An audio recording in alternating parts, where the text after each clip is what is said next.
Hello, and thanks for joining me today. You're listening to Alive with Dr. Nimira. Over the last decade, I've been spending my days taking care of mostly women who not only have aches and pains, but who've also spent the last decade or two putting their career and family first. I stand for a world where we can live our passions and purpose all out without the fear of our physical bodies giving out.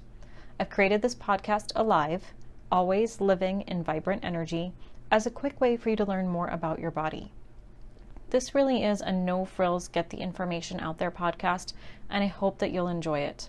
As an upper cervical chiropractor, I regularly take care of many different types of people at varying degrees of health, and hopefully over the upcoming episodes, we'll discuss many types of things that can be reduced or eliminated when you rebalance your health at the level of your brainstem. So I've been doing this podcast for just over a year now. It really is a quick way for me to get some information to you guys, but I'm also starting to wonder if there might be some better ways for me to do it.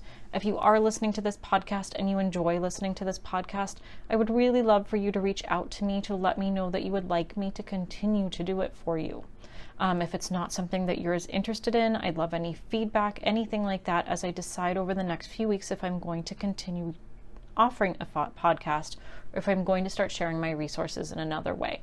So this might be the last podcast for a little while. I'm not sure just yet, but I definitely want to pop into the topic that I want to cover today. So as Stress Awareness Month comes to a close, I thought it would be really important to share some of my favorite ways to reduce stress. So some stats first. 77% of people regularly experience physical symptoms caused by stress. And 73% of people regularly experience psychological symptoms caused by stress. And these are statistics from last year, my friends.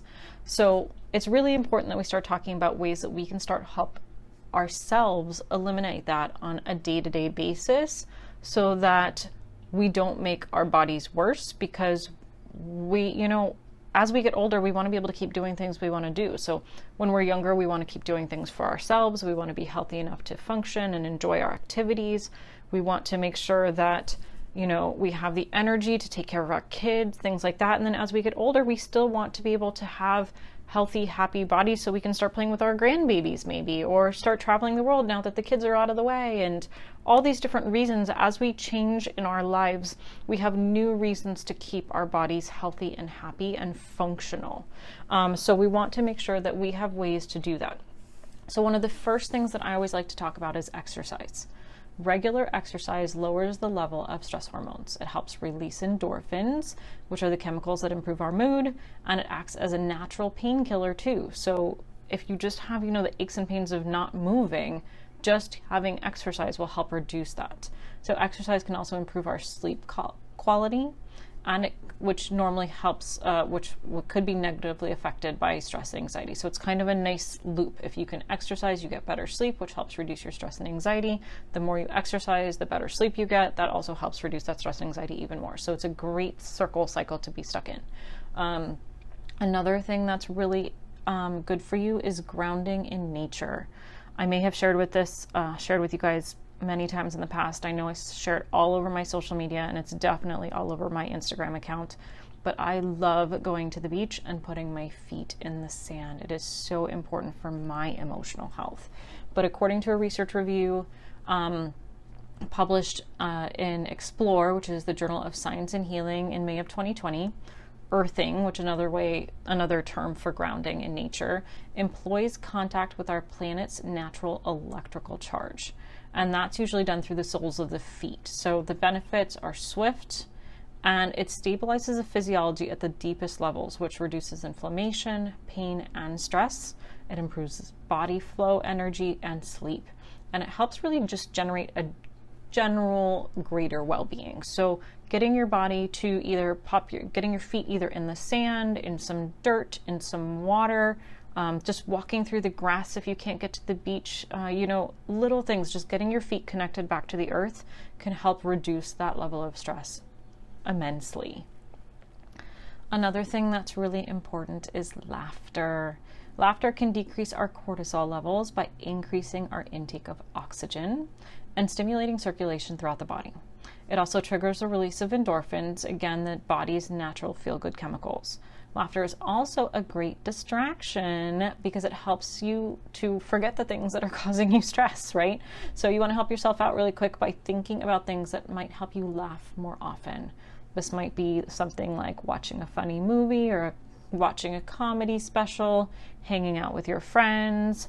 Kids usually help make us giggle when they're not making us scream. You want to be in a good mood for that. And just kind of being able to learn how to laugh at yourself. I know we all have moments where we just do something ridiculous because we're so tired. And instead of getting frustrated with ourselves with it, it's really awesome just to be able to have a moment to sit down and laugh. So even for me last night, I got out of the shower and I was so tired. I went to go put my hair product on my hands and I bent over and I rubbed it all over my legs because for a quick moment I thought it was lotion.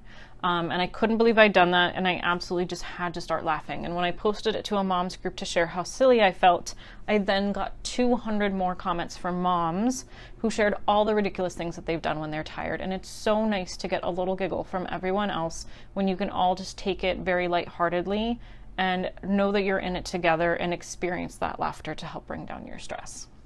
So the next one is one of my favorites, and it's eating dark chocolate. So dark chocolate, they did a study and it shows that dark chocolate might actually help lower levels of stress hormones. So researchers found that eating the equivalent of one average sized dark chocolate candy bar, which is like 1.4 ounces, each day for 2 weeks helps reduce the levels of stress hormone cortisol, as well as the body's fight or flight hormones, which are catecholamines in highly stressed people.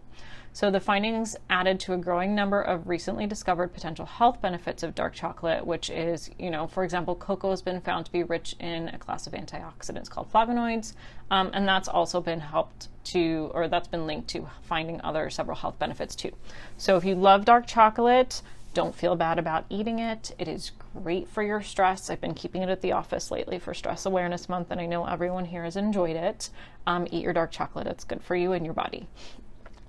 Another great thing is meditation and prayer. So that just really shifts how we use our autonomic nervous system. Not only does meditation reduce the negative effects on our nervous system, it boosts and activates the good, I don't really calling it the good nervous system, but the other half of our nervous system, which is our parasympathetic nervous system. It's our rest and digest part, right? It's not the fight or flight part. And that part of your nervous system helps slow down your heart rate, your breathing rate, your blood pressure, and that all calms your body down. So it's really nice to be able to meditate or sit in prayer when you're feeling stressed out, because it will shift your autonomic nervous system. It helps you come out of that fight or flight response and come down into that rest and digest. Brings you back into that balance. Gratitude is another amazing way to help bring down our stress levels. When we express gratitude, our brain releases dopamine and serotonin. Those are two crucial neurotransmitters responsible for our emotions, and they make us feel good. They enhance our mood immediately, making us feel happy from the inside. And so by consciously practicing gratitude every day, we actually help build the neural pathways to strengthen, and then we ultimately are able to create this permanent gratitude position and this positive outlook on life, which starts from the inside to combat stress. So those are some of my favorites. Again, it's grounding, exercise, laughter, eating dark chocolate, being able to sit in meditation or prayer, and just having a general outlook of gratitude on life. So that's all I have for today. I hope you learned something new and that you have useful information to improve your health. Don't take life seriously. Stress makes everything worse. Just as we talked about it earlier, it can have a huge physical effect. So enjoy this week as best as you can. I will catch up with you as soon as I can. There may not be a podcast in 2 weeks. I'm not sure at the moment. I hope that you enjoy everything that has been going on over the last year. I know things are changing in our world, and hopefully we come back to a sense of reasonably normal soon. But in the meantime, purposefully live all out and reach out for help if you need it. I'm here for you.